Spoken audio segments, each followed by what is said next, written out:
하나님, 오늘도 주일 예배로 하나님 앞에 영광을 돌립니다. 예배하는 사람들이 하나님과 함께하는 거룩한 시간에 성공할 수 있도록 우리 모두와 함께 하시고 인도하여 주시옵소서. 믿음으로 하나님 앞에 나와 말씀을 듣고 또 그 말씀을 우리 삶에 변화를 주는 능력과 또 하나님이 약속하신 것을 살펴보려고 하는 믿음의 증거들로 채우시고 인도하여 주시옵소서. 예수님의 이름으로 기도하였습니다. 하나님의 말씀은 마태복음 6장 1절에서 8절까지 말씀을 함께 합독하겠습니다. 마태복음 6장 1절에서 8절까지 말씀입니다. 함께 읽습니다. 시작. 사람에게 보이려고 그들 앞에서 너희 의를 행하지 않도록 주의하라. 그리하지 아니하면 하늘에 계신 너희 아버지께 상을 받지 못하느니라. 그러므로 구제할 때에 외식하는 자가 사람에게서 영광을 받으려고 회당과 거리에서 하는 것 같이 너희 앞에 나팔을 불지 말라. 진실로 너희에게 이르노니 그들은 자기 상을 이미 받았느니라. 너는 구제할 때에 오른손이 하는 것을 왼손이 모르게 하여 내 구제함을 은밀하게 하라. 은밀한 중에 보시는 너희 아버지께서 갚으시리라.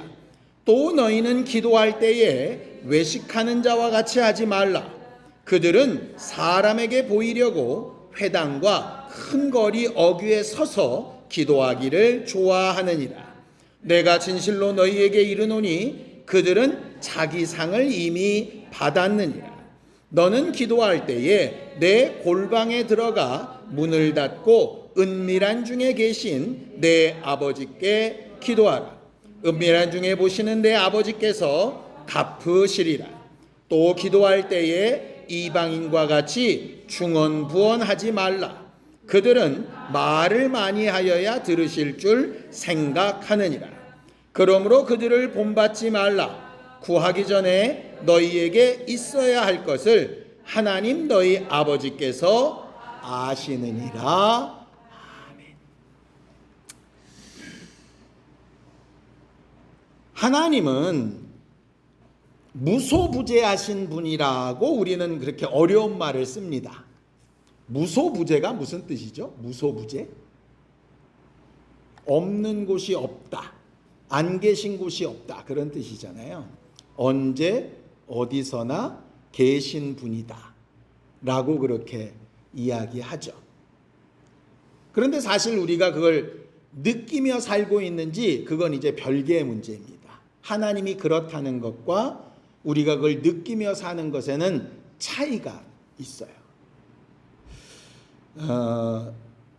7, 80년대까지만 해도 우리나라에 좀 주일날 이런 말씀 드리기 그렇지만 연쇄살인 이런 것들이 되게 많았었어요. 그때를 사신 분들은 기억할 겁니다. 무슨 연쇄살인 막 이랬어요. 범인이 안 잡히고 그런 험악한 사건들이 일어나는 거죠. 근데 2000년대 들어와서 그런 연쇄살인이 거의 없어졌답니다. 왜 그런지 아세요? 네, 맞아요. CCTV 때문이에요. 그러니까 전에는 찍히는 게 없으니까 누구를 특정할 수도 없는데 CCTV가 곳곳에 생기다 보니까 이게 연쇄살인이나 연쇄범죄가 잘 안 일어나는 거죠. 범죄를 일으키면 잡히는 거예요. 그래서 학자들이 CCTV가 얼마나 유익한가 이거를 좀 해보려고 막 통계를 냈다는 거예요. 그래서 이 CCTV가 얼마나 범죄를 예방할 수 있나. 그래서 돈이 많이 들어도 CCTV를 많이 설치해야 된다고 논문을 쓰려고 조사를 해봤더니 이상한 결과가 나왔어요. 예방률은 똑같은 거예요. 그러니까 CCTV가 엄청 많아져서 범죄를 하면 잡히는 비율은 엄청 늘었거든요. 그런데 CCTV를 아무리 많이 달아도 예방률은 안 늘더라는 거예요.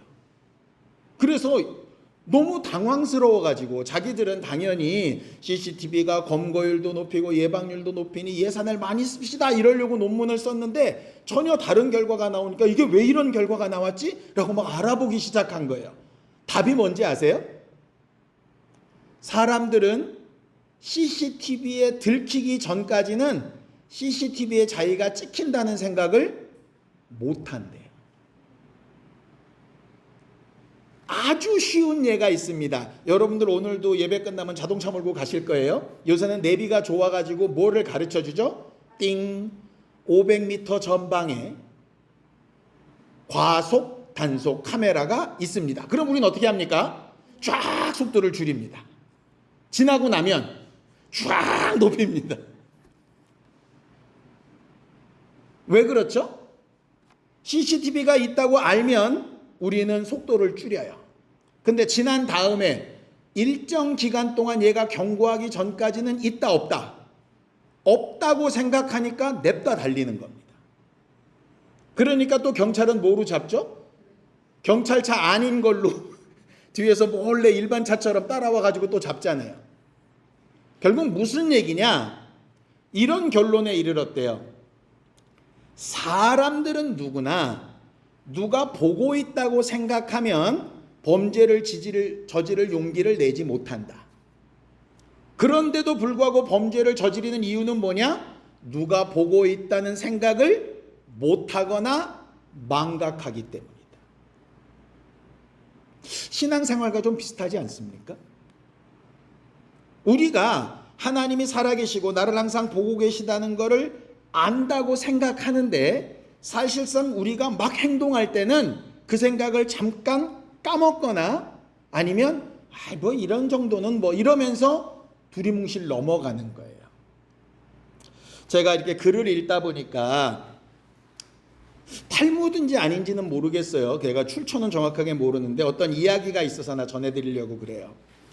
이스라엘 어떤 선생님이 이렇게 학교를 만들었는데 그 학교에 되게 똑똑하고 좋은 학생들이 많은데 그 중에 제일 미련하고 가난하고 부족해 보이는 아이를 이 선생님이 너무 사랑하는 거예요. 그래서 모든 다른 잘난 학생들이 이 학생을 계속 질투하고 막 욕하고 선생님이랑 무슨 관계 있는 거 아니야 이러면서 막 루머를 만들고 막 이랬다는 거예요. 선생님이 보다가 방법을 하나 생각해낸 거죠. 뭐냐? 조그만 새를 한 마리씩 이렇게 다 주면서 이걸 가지고 아무도 모르는 데 가서 죽여서 가지고 와라. 빨리 오는 사람한테 1등 상을 주겠다. 이렇게 한 거예요. 근데 다른 애들이 다 돌아오고 나서도 그렇게 사랑하는 조금 모자란 그 친구가 안 돌아오는 거예요. 그러니까 이거 봐. 얘는 그런 거 쉬운 거 하나도 못해 막 이러고 있는데 그 아이가 막 울면서 한참을 지나서 돌아왔답니다. 근데 그 아이 손 안에 새가 살아있더래요. 뭐라고 대답했겠습니까? 보통은 저렇게 생각합니다. 차마 죽일 수가 없었습니다. 근데 그 아이가 이렇게 얘기했답니다. 선생님, 아무도 보지 않는 데서 죽이라고 하셨는데 어디를 가도 하나님이 계셔서 죽일 수가 없었어요. 그러면서 선생님이 다른 친구들한테 얘기했다면 내가 저 아이를 사랑하는 이유가 이것 때문이다. 저는 그 글을 읽다가요. 이게 쿵 왔었어요. 저도 장사님 선생님이랑 똑같이 생각했거든요. 예쁜 새를 죽여? 뭐 이랬어요. 근데 관점은 거기가 아니라 아무도 보지 않는 데 가서 뭘 하라 그랬더니 찾고 찾다가 안 돼서 울며 돌아왔다는 거예요. 보시지 않는 곳이 없다는 얘기죠. 신앙생활은 하나님의 눈빛 앞에서 하는 겁니다. 사람 앞에서 하는 게 아니고요. 우리는 누구 앞에서 행동합니까? 창세기 성경의 맨 첫 번째 장 1장 2장을 통틀어서 계속해서 반복되는 가장 많은 문구가 있습니다. 뭔지 아세요? 하나님이 보시기에 좋았다. 창세기 1장 2장에 계속해서 반복되는 말은 그거예요. 하나님이 보고 계신다는 거예요. 열왕기에 보면 열왕기 상하 2권이 있거든요. 그 2권 가운데 가장 많이 반복되는 단어가 뭐냐면 거기는 되게 악한 왕들이 많이 나와요. 그래서 여호와 보시기에 악하여, 이 말이 한 30번 반복됩니다. 무슨 얘기예요? 그것도 하나님이 계속 보고 계시다는 거예요. 성경은 계속해서 우리한테 가르치는 건 뭐냐면 하나님이 보고 계시다. 처음 예화를 드렸죠. CCTV가 찍히고 있다고 생각하면 함부로 그 앞에서 과속을 하거나 함부로 쓰레기를 집어 던질 만한 사람 그리 많지 않습니다. 있기는 있어요. 아주 강심장들. 그런데 보고 있다는 걸 느끼기만 하면 안 할 사람들이 보고 있다는 걸 못 느끼는 순간 똑같은 범죄자가 됩니다. 결국 신앙생활은 뭐냐? 하나님이 보고 계시다는 걸 느끼냐 못 느끼냐의 차이예요. 성경을 얼마나 많이 읽었냐, 찬양을 얼마나 잘하냐, 헌금을 얼마나 많이 했냐가 중요한 게 아니고 누가 하나님의 눈빛을 의식하고 있냐, 이런 거예요. 우리가 다 알잖아요. 수빈이가 율동할 때 누구만 봤다고요? 다 알아요.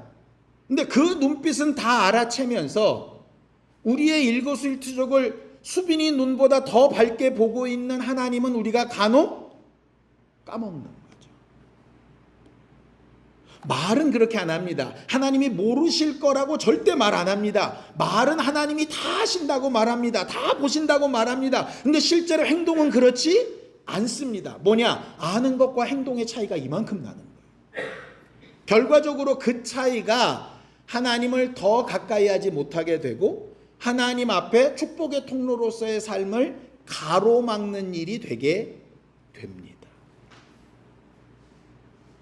종교개혁했던 사람들 우리가 어저께 특강 때 배웠으니까 그 종교개혁을 했던 마틴 루터나 이런 사람들이 계속 이렇게 구호처럼 외쳤던 말이 있습니다. 코람데오라는 말입니다. 코람데오. 코람데오가 무슨 뜻이냐? 코람은 누구누구 앞에서라는 말이고요. 데오라는 말은 테오스, 하나님이라는 뜻입니다. 그 당시 카톨릭이 교황 앞에서, 신부 앞에서, 고해 성사하는 그 고백 장소 안에서 뭔가를 하려고 했다면 그런 것과 상관없이 하나님 앞에서 옳은가를 보자는 거예요. 각자. 결과적으로 기독교회는 코람데오로 시작을 한 겁니다. 하나님 앞에서. 근데 어느덧 우리는 교황 대신에 신부 대신에 목사 아니면 어떤 안수집사, 장로 아니면 어떤 성도 이렇게가 눈빛의 대상이 되는 거죠. 그렇게 되는 순간에 우리는 로마 카톨릭이 잘못됐어요 라고 말은 하면서 실제 행동은 로마 카톨릭 시대에 살던 사람과 똑같이 살게 됩니다. 전혀 변화되지 않는 거죠. 예배가 뭐죠? 예배는 우리가 하나님의 얼굴을 뵙는 거다 그랬습니다. 그래서 이렇게 예배 시간을 정해놓고 하는 것만이 아니라 일상생활이 예배가 돼야 된다라고 말하는 이유는 일상생활 중에 하나님이 항상 얼굴을 보고 계시기 때문이에요. 문제는 그분의 얼굴은 항상 우리를 향하시는데 우리는 간혹 그분의 얼굴을 외면하거나 돌리고 있다라고 하는 거죠. 그러다 보니 예배가 안 되는 거예요. 부모들이 그런 걸 되게 많이 느낍니다. 부모의 눈빛은 아이가 사춘기가 됐든 청년이 됐든 결혼을 했든 애를 낳든 상관없이 언제나 아이 쪽을 향합니다. 근데 그 아이들이 간혹 눈을 안 마줄 때가 있지요. 간혹이 아니라 어쩔 때는 대부분 안 마주칩니다. 왜? 보는 게 다르거든요. 그러면 계속해서 이렇게 삐껴나가는 거예요. 하나님과 그렇게 빗겨나가며 신앙생활하는 사람들이 과연 하는 기도와 예배와 하나님께 아뢰는 모든 신앙의 고백이 정상적으로 그렇게 될 수 있을까? 어렵지 않겠습니까? 결국 하나님이 말을 거시는데 바라보고 계시는데 계속해서 다른 데를 쳐다보고 응답을 하지 않으면 어떤 방법이 있겠습니까? 여러분들이 잘 아시는 것처럼 저희 집사람이 잘 못 들을 때가 있잖아요. 그러면 제가 어떻게 하겠어요? 소리를 지를까요? 아니요. 어쨌든 강하든 약하든 툭툭툭 치게 됩니다. 때로는 우리의 고난이 하나님이 그렇게 치시는 것일 수 있습니다. 그냥 다른 사람들이 말하는 하나님이 치셨어 뭐 이런 얘기가 아니라 죽어라고 때리는 게 아니라 나를 좀 보라고 이렇게 터치하시는 일일 수 있어요. 때로는 어떤 고민이나 아픔이나 답답함이 그런 터치일 수 있습니다. 그때 고개를 돌려서 왜 그런가를 묻는 사람은 하나님과의 관계가 올바르게 갈 것이고, 짜증내고 승질내며 비켜 이렇게 되면 하나님과 더 멀어지게 될 겁니다. 우리는 지난주에 올바른 선택을 계속해 나가는 게 신앙생활이라고 배웠습니다. 그렇죠? 우리는 여기 올 때도 되게 많이 선택을 했을 겁니다. 올 거냐 말 거냐, 왔으면 언제까지 있을 거냐, 갈 거냐 계속 있을 거냐, 갔으면 다시 올 거냐 안 올 거냐, 뭐 수도 없이 많은 선택들을 합니다. 밥을 먹을 거냐 안 먹을 거냐, 제 시간에 올라올 거냐 안 올라올 거냐, 뭐 여러 가지 것들요.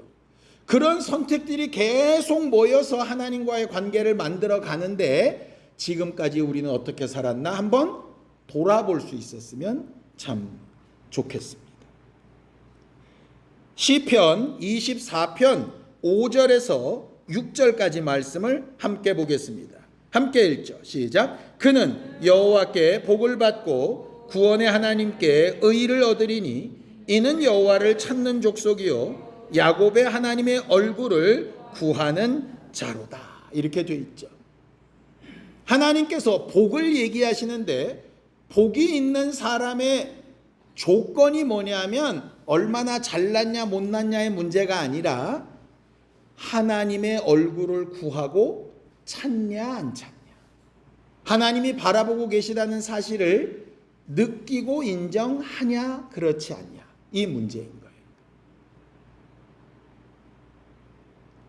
여러분, 우리는 예배할 때 어떤 스타일, 어떤 장소, 누구와 함께 어떤 순서대로 찬양은 어떻게 하고 뭐 찬양팀 구성은 뭐 이런 걸로 되게 많이 고민을 합니다. 하다 보면 그럴 수 있죠. 예. 아까도 막 특송해야 되는데 애들 어디 간 거야, 애들은 특송하는데 왜 안 오는 거야, 뭐 이런 거 할 수 있습니다. 뭐 그런 거 고민할 수 있죠. 그런데 그거보다 훨씬 중요한 게 뭐냐면 하나님의 지금 얼굴 앞에서 하고 있느냐의 문제인 거예요. 그러니까 제 앞에서, 제가 여기서 앞에서 설교를 하고 있으니까 저 설교에 방해되지 말아야 내가 중요한 게 아니라 하나님의 얼굴 앞에서 내가 지금 어떤가의 문제인 거예요. 그 문제를 스스로 잘 선택하지 못하면 복을 구하나 복을 얻지 못하는 상황들이 있을 수 있게 됩니다. 오늘 성경 본문에서 예수님의 산상수훈 가운데 가장 주된 것이 뭐냐면 이런 겁니다. 의를 행하고 선을 행하는 게 마땅한데 그 의와 선을 누구 앞에서 행하라? 하나님 앞에서 하라. 사람 앞에서가 아니고, 이렇게 얘기하죠. 자, 마태복음 6장 1절입니다. 함께 읽습니다. 시작. 사람에게 보이려고 그들 앞에서 너희 의를 행하지 않도록 주의하라. 그리하지 아니하면 하늘에 계신 너희 아버지께 상을 받지 못하느니라. 여기 말하는 상이 복이라는 말과 바뀌어질 수 있습니다. 오늘 본문에 우리가 읽은 거 보면 구제하는 거, 기도하는 거, 그 다음에 금식하는 거 이렇게 나와 있습니다. 왜 그러냐? 그 당시 유대인들이 신앙인이냐 아니냐를 판단하는 기준이 그 세 가지였기 때문에 그래요. 자고로 신앙인이라면 구제해야지, 자고로 신앙인이라면 기도해야지, 자고로 신앙인이라면 금식해야지. 그래서 그거 안 하면 믿음 없는 사람 이렇게 평가를 받고, 그거 잘하면 믿음 있는 사람 그렇게 평가를 받고, 그거를 남들보다 많이 하면 자랑질하는 일이 되게 되죠. 예수께서 그 부분을 지칭하신 거예요. 니들이 그렇게 자랑스럽게 생각하는 구제하고 기도하고 금식하는 일이 사람 앞에서 한 것이었다면 하나님과는 상관이 없어. 사람들에게는 칭찬받을지 몰라도 하나님의 인정하심과는 거리가 멀 거야 라고 이렇게 얘기하는 겁니다. 그럼 현대 그리스도인들, 우리 기독교인들은 뭐를 중심으로 믿음이 있다 없다를 판단합니까? 한번 생각을 해봅시다. 우리가 뭐 구제 안 한다고 믿음이 없어 이러지 않죠. 예? 금식 안 한다고 믿음 없는 사람이야 이렇게 안 하잖아요. 우리는 뭘 가지고 하죠? 예, 주일날 예배 안 나오면 믿음이 있다 없다 이런 거 판단합니다. 또 기도, 예, 기도 안 하면 어떻게 저 사람 믿음 없는 것 같다 이렇게 얘기하겠죠. 또 여러분들이 지금 수련회 와서 제일 좋아하는 거, 예, 밥하고 봉사하고 하는 거 있는데 그런 거 안 하면 믿음이 없고 하나 하는 게 아니라 2개, 3개, 8개씩 하면은 저 사람 없으면 교회가 안 돌아가 이러면서 그 사람들 자랑하잖아요. 결국 예배 안 빠진 거 자랑하고 기도 많이 하는 거 자랑하고 누구보다 내가 봉사 많이 했다 헌신 이런 걸로 자랑하잖아요.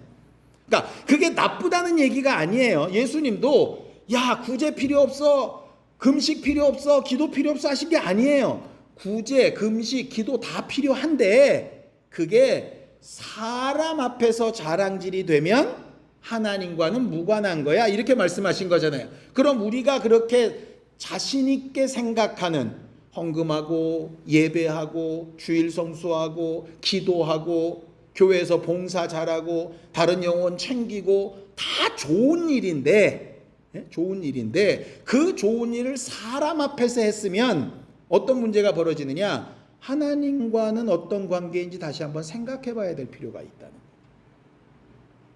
예수께서 계속 중심에 가지신 게 그거예요. 하나님 앞에서 행하고 있나?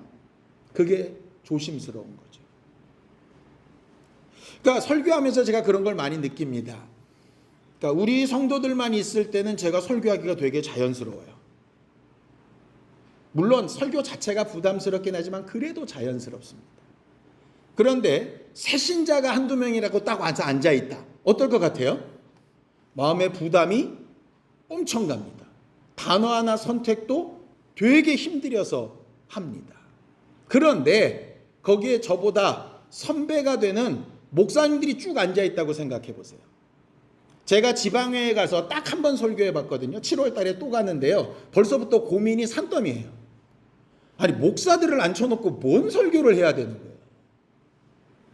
아니 나이 많고 막 경력이 한 4, 50년 되신 분들이야 막 얘기하셔도 되는데 나이도 가장 어린 편에 속하고 목회한 것도 일천한 사람이 나보다 훨씬 더 큰 교회를 하고 있는 목사님들 한 20명을 앉혀놓고 내가 설교하려고 그러니까 깝깝하거든요. 근데 그때마다 느끼는 게 있어요. 야, 목사 몇 명 앉혀놓고도 이렇게 부담스러운 설교를 하나님 앞에서는 신난다고 막 아무 말이.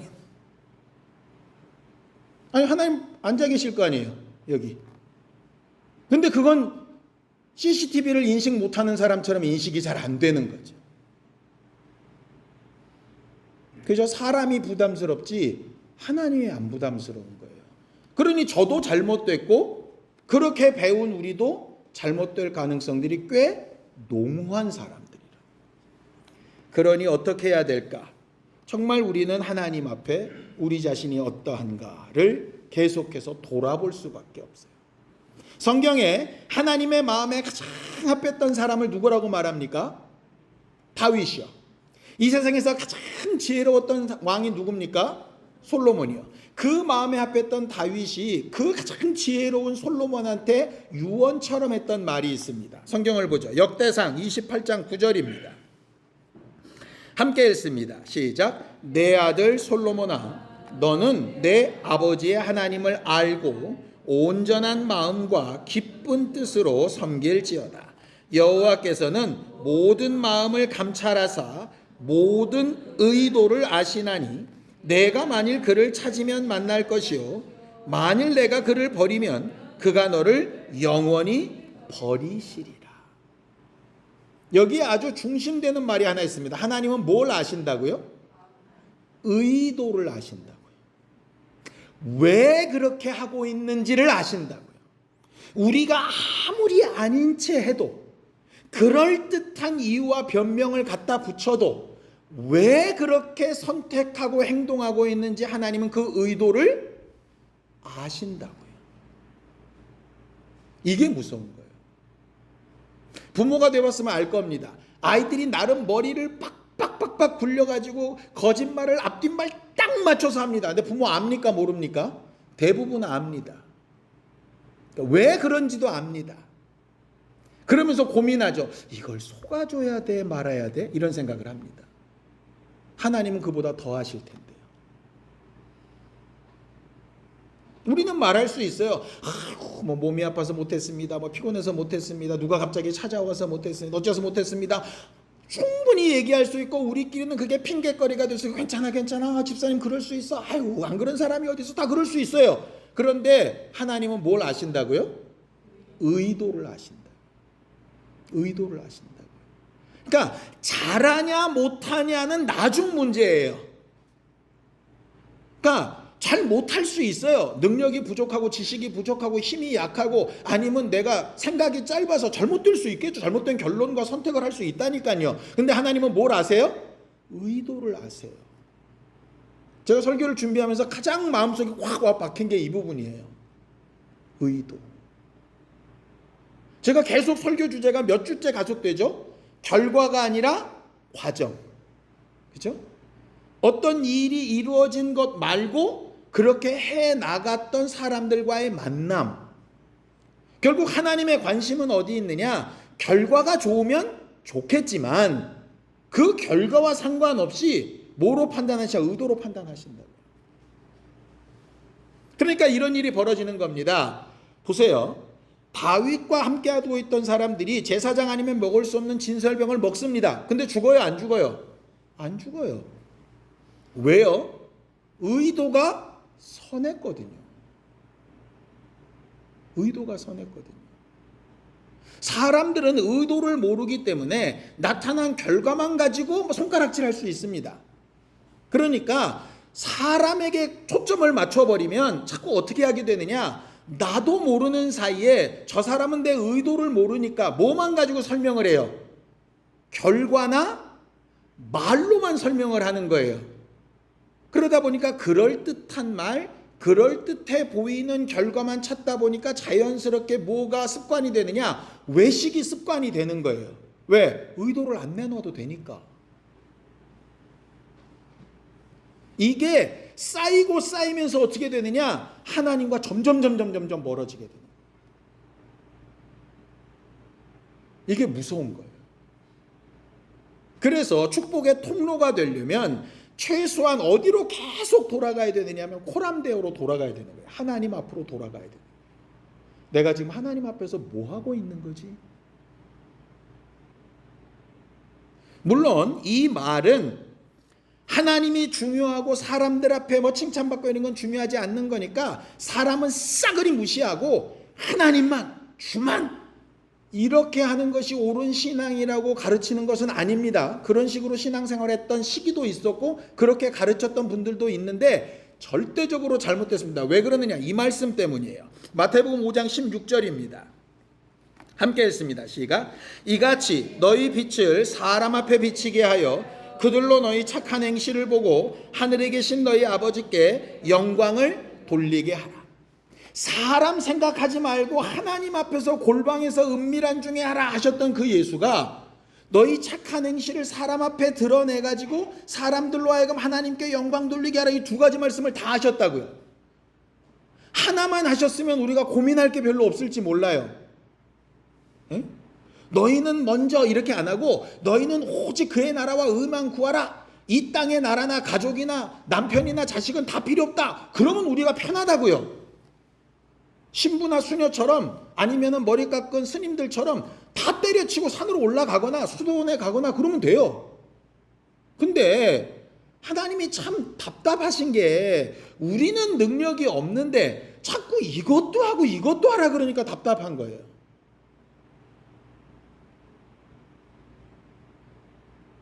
하나님은 왜 그러셨을까?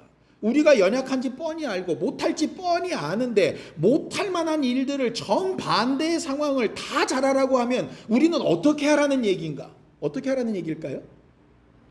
네, 너 혼자 하지 말고 내게 도움을 요청하라는 거예요. 율법을 배웠던 사람들이 실수했던 게 뭡니까? 율법을 아주 촘촘하게 가르치니까 사람들 입에서 무슨 말이 나와야 되느냐? 하나님, 이렇게는 우리가 못 살겠습니다. 이래야 되잖아요. 근데 출애굽기에 보면 주여 이거 다 지킬 수 있습니다. 뭐 이러고 앉았어요, 다들. 그러니까 하나님이 그럼 지켜봐. 못 지키죠. 못 지키면 못 지킨 다음에 하나님 앞에서 뭔가를 해결을 봐야 되는데 못 지키고 있으면서 뭐 하느냐? 옆 사람들 보면서 내가 그래도 쟤보다는 낫잖아. 이러고 앉아있는 거예요, 다들. 율법이든 복음이든 하나님은 기본적으로 우리가 못한다고 알고 계세요. 여기서 하나 더. 복음주의자들은 그러니까 어차피 못할 거 하지 말고 그냥 하나님 앞에 못합니다. 알아서 해주세요. 이렇게 하는 게 믿음이다라고 가르칩니다. 그것도 오해입니다. 어떤 오해? 하나님은 뭘 아신다고요? 아까? 의도를 아신다고요. 얘가 하려고 하는데 안 돼서 도움을 요청하는 건지 애시당초 안 하려고 도움을 요청하는 모양을 취하는 건지 아신다고요. 그러니까 하나님을 못 속인다는 말이에요. 그러니까 이런 생각이 들어요. 왜 하나님이 어린아이와 같은 자가 천국에 간다고 하셨을까? 어리면 어릴수록 머리를 덜 굴립니다. 모지나 다이리만 해도 머리를 대굴대굴 굴립니다. 보여요. 이렇게 머리 굴러가는 게. 시운이 정도쯤 되면 머리를 못 굴리죠. 그러니까 어린아이와 같은 자가 뭐냐면 단순하고 순진한 사람이라는 얘기예요. 그럴듯하게 뭘 만들어내지 않는 사람이라는 얘기예요. 하나님의 눈빛이면 눈빛 그대로를 인정하는 거죠. 결국 신앙생활의 어려운 점은 뭐냐 하면요. 이런 거예요. 우리가 분명히 살기는 누구 앞에서 사느냐? 사람들 앞에서 삽니다. 그런데 우리의 눈빛이나 생각은 우리를 보고 있는 사람 그 뒤에 있는 하나님을 볼 수 있어야 되기 때문에 어려운 거예요. 저는요, 또 이런 말씀 드려서 죄송한데 우리나라 지도자들이니까 정치하는 사람들을 볼 때마다 되게 답답한 게 있어요. 자기들이 뭔가 대단해서 그 자리에 있다고 착각을 하는 것 같아요. 그 사람들 뒤에는 그 사람을 뽑아준 진짜 국민들의 생각과 마음이 있거든요. 그런데 이 인간들이 뽑히고 나면 뭐가 안 보이냐? 그게 안 보여요. 언제 보이냐? 그 다음 선거 때만 보여요. 그러니까 이런 거죠. 그 엉망진창으로 의정활동을 했던 인간들이 선거 때만 되면 갑자기 무릎 꿇고 한 번만 더 기회를 주지 이러면서 막 갑자기 겸손 모드로 가요. 왜? 눈빛이 보이니까. 그렇게 당선된 인간들이 또 엉망진창으로 지 맘대로 다 삽니다. 왜? 눈빛이 안 보이니까. 막 욕을 하면서 무슨 생각이 드느냐? 너는 별다르냐? 이런 생각이 드는 거예요. 우리는 별다른가요? 하나님 앞에서 살아계시다, 보고 계시다, 이거를 100번 외친다고 저절로 우리의 행동이 변화되지는 않습니다. 그것이 실제적으로 느껴져야 가능한 부분이죠. 데살로니가전서 2장 3절에서 4절입니다. 함께 읽습니다. 시작. 우리의 권면은 간사함이나 부정에서 난 것이 아니요 속임수로 하는 것도 아니라 오직 하나님께 옳게 여기심을 입어 복음을 위탁받았으니 우리가 이와 같이 말함은 사람을 기쁘게 하려 함이 아니요 오직 우리 마음을 감찰하시는 하나님을 기쁘시게 하려 함이라. 이 말은 사람들의 의도나 취향은 무시하라는 얘기가 아니라 사람들이 막 칭찬할 때, 예를 들어 여기서 막 사라자매랑 하나자매랑 막 할 때 우리가 했어요. 막 칭찬할 때 칭찬 받아요. 좋아요. 그런데 뭐 또 생각해야 되느냐? 이렇게 사람들은 기뻐하고 나를 칭찬하는데 하나님도 그러실까? 이걸 한번 생각해야 한다는 거예요. 우리가 오늘 수련회 다 끝나면 문승찬 뭐 이런 거 할 겁니다. 한 번 더 뭐 이런 거. 칭찬할 거예요. 실제로. 그런데 승찬 형제가 생각을 해야 되는 거죠. 사람들은 이렇게 기뻐하고 칭찬하고 일이 잘 마쳤으니 참 행복한데 하나님 보실 때도 그럴까? 이거예요. 그거를 생각할 수 있으면 신앙인이고요. 그거 생각 못하면 신앙인의 형태는 가졌는데 하나님 보실 때 신앙인은 아닐 수도 있다. 우리가 사람들의 눈이나 사람들의 칭찬이나 사람들의 인정을 벗어나서 살 수 없습니다. 우리가 그걸 버틸 힘이 없어요. 예를 들어 제가 아무리 목사고 기도를 한다고 해도 설교 끝나고 내려는데 뭐 졌다고 설교라고 하고 있어. 이런 얘기가 한 10몇 명한테 들리면은요. 그 다음 주에 설교할 힘이 빠질 거예요. 빠질 거라고요. 그러니까 사람이라서 사람한테 영향을 안 받을 수 없다니까요. 받을 수밖에 없어요. 근데 예수께서 하신 행동을 봅시다. 예수 앞에서 호산나 다윗의 자손이여 왕 되주세요 막 난리를 쳤어요. 그를 막 사로잡아다가 왕 삼으려고 사람들의 움직임도 있습니다. 사람들이 막 무수하게 따릅니다. 그때 예수께서 어떤 행동을 하시죠? 사람들이 예수님 막 찾습니다. 오, 많이 모였어, 가자, 이렇게 하시는 게 아니라 다른 마을로 가자. 막 호산나 다윗의 손이 할 때 나는 가야 될 길이 있다. 무슨 얘기죠? 여길 싸그리 무시한 게 아니라 너희들이 그렇게 칭찬하고 좋아해 주는 것 좋은데 그것보다 더 중요한 건 하나님이 지금 날 보시고 계신 게 어떻다는 거예요. 그거 할 수 있으면 적어도 우리가 신앙생활하면서 엉뚱한 일로 가지는 않아요. 그런 얘기를 합니다.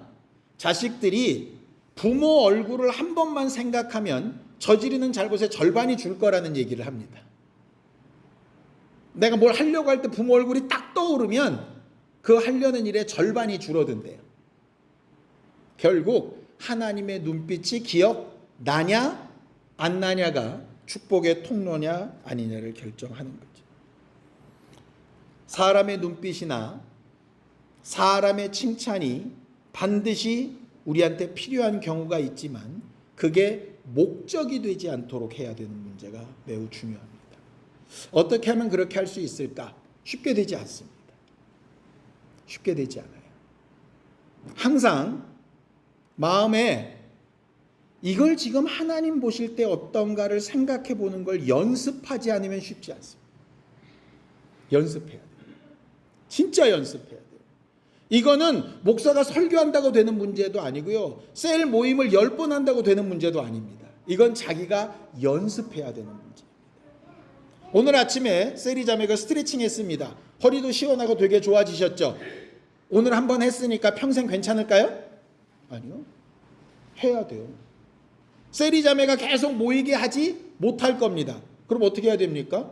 기억에 더듬어서 계속 해야죠. 하다 보면 기억이 왜곡돼서 올바른 자세가 아니라 이상한 자세로 할 겁니다. 그러면 어떻게 해야 됩니까?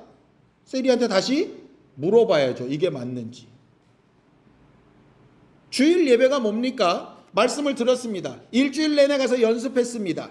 내 맘대로 하다 보니까 연습하는 행동이 어그러졌습니다. 주일날 와서 다시 또 교정받고 또 가는 겁니다.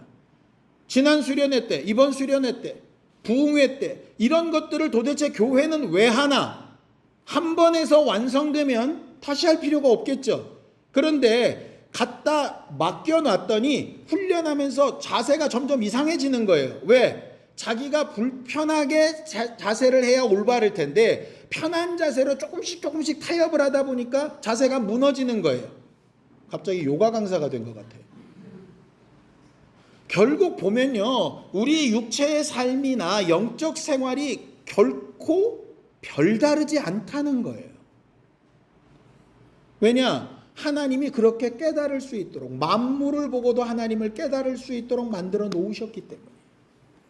그러니 하나님의 눈빛 앞에 우리가 어떻게 신앙생활 할 거냐 조심해 봐야지. 핑계대지 않고 변명하지 않고 내가 정말 제대로 눈빛을 한 번이라도 생각해 보고 있나 되뇌어 볼 수만 있다면 우리는 축복의 통로로서의 기능을 잘 회복할 수 있을 겁니다. 마태복음 6장 7절 함께 읽고 마무리를 하려고 합니다. 함께 읽습니다. 시작. 또 기도할 때에 이방인과 같이 중언부언하지 말라. 그들은 말을 많이 하여야 들으실 줄 생각하느니라. 중언부언이 무슨 뜻이죠? 한 말 또 하고 말 덧붙여서 또 하고, 이걸 중언부언이라고 합니다. 그런데 그 앞에 전제 조건이 하나 있어요. 빈말이라는 얘기입니다. 의미 없는 말이라는 얘기예요. 마음이 실리지 않은 소리라는 뜻입니다. 이런 겁니다. 눈을 보면서 마음을 다해서 여보 사랑해 와, 야, 옆 사람 보시고 사랑해 하세요. 사랑해. 이거는 다르죠. 중언부언이 두 번째 경우입니다. 하라고 하니까 하는 거. 그냥 별 마음을 섞지 않고 하는 거. 해오다 보니까 하는 거. 기도만 중언부언이 아니고요. 예배도 중언부언일 수 있고요. 봉사도 중언부언일 수 있습니다. 목회하는 사람은 훨씬 더 하겠죠. 그래서 계속 물어봐야 됩니다. 나 왜 목회하고 있지? 나 왜 교회 다니고 있지? 나 오늘 예배 왜 왔지? 이 수련의 먼 곳까지 왜 이 자리에 앉아 있는 거지? 목사는 이 설교를 도대체 내가 왜 해야 되는 거지? 여러분들은 이런 설교를 왜 듣게 하셨지? 계속해서 하나님이 그렇게 하신 이유를 찾아가는 겁니다. 우리가 흔히 신본주의 그렇게 얘기합니다. 신본주의를 얘기할 때 왜 하고 어떻게 가운데 뭐라고 배웠습니까? 왜? 하나님이 왜? 이 왜라는 답을 자기한테 계속 할 수 있어야 제대로 된 하나님의 눈빛 앞에서의 신앙생활을 할 수 있습니다. 어떻게 하면 잘할까? 어떻게 하면 칭찬받을까? 어떻게 하면 사랑받을까? 어떻게 하면 남보다 나을까가 아니라 왜 이렇게 하게 하셨지? 난 지금 왜 이걸 하고 있는 거지? 하는 게 분명해졌으면 좋겠어요. 그러면 여러분들이 앞으로 신앙생활할 때 지금까지 했던 여러 실수의 많은 부분을 안 할 수 있을 것 같아요. 그리고 하나님의 마음에 합쳐서 더 나은 모습으로 성장할 수도 있을 것 같습니다. 그렇게 하나님과의 관계도 사람들과의 관계도 온전하게 잘 회복되어지는 신령한 우리 모두가 되기를 예수님의 이름으로 축원합니다. 기도하겠습니다. 하나님 아버지, 하나님께서 우리 모두를 도우셔서 하나님의 눈빛 앞에서 신앙생활하는 하나님의 사람들, 하나님께서 우리를 지금도 바라보고 계신 것을 알고 인정하는 사람들, 그 눈빛 앞에 변명하지 아니하고 핑계대지 아니하고 우리의 의도를 아시는 하나님 앞에 더 가까이 나아가고 우리 자신을 돌아볼 줄 아는 사람들이 되게 도와주옵소서.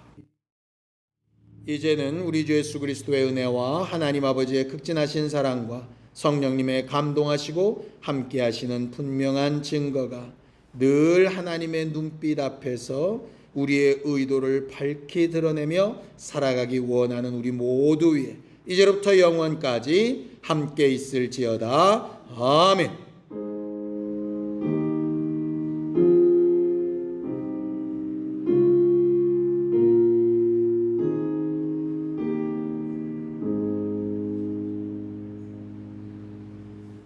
우리 예배 받으신 하나님 앞에 감사하는 박수 내겠습니다. 수고하셨습니다.